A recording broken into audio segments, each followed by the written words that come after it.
Why didn't anyone tell me that the famous nursery rhyme, London Bridges, was Black history? The children's rhyme, London Bridges, historically has some hidden Black history in it. And I quote, the connection between Otar Swarthy, Otar the Black, and London Bridge centers on a 1,000-year-old Viking saga, a disputed military battle, and a famous English nursery rhyme. So Otar, he wrote a poem called Head Ransom. It was about the Viking prince Olaf Haraldsson, and it was about his raids on London. He writes, and further, O prover of the serpent of Eggstorm, valiant in war, you broke down London's bridge. So these Vikings, what they did is they took their ships and they tied ropes to the ships, and they also tied ropes to the wooden pillars holding up the bridge.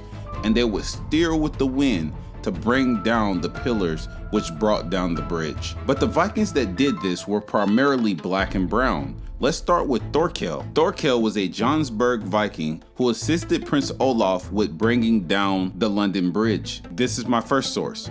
Origin of the Anglo-Saxon race. And I quote, their descendants were amongst the darkest people of Europe, and as they were thralls, some of them have accompanied their lords, the Danes and Norse. Having the general race characteristics of tall, fair men, must have been sharply distinguished in appearance from Vikings, such as those of Jomsburg. For many of these were probably of dark complexion. This is my next source.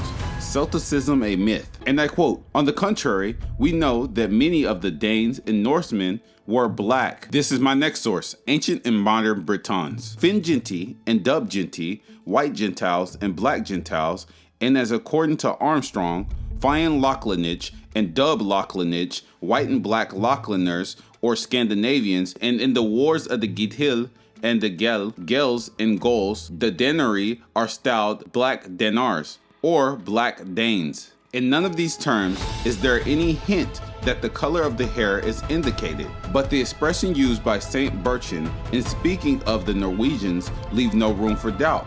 He called them the Gentiles of pure color. Plus the Danes then were not of pure color, they were dubbed black. There could be no question about it. The designation given by the common people of one race to another is almost invariably founded upon some physical feature, and the most natural distinction is that of the color where the races differ in complexion. So these are black Vikings, and before anyone says these are just 10 Europeans, let's read this next part. And I quote, other blacks are roughly spoken of by us either under that title or under its other form as Negroes.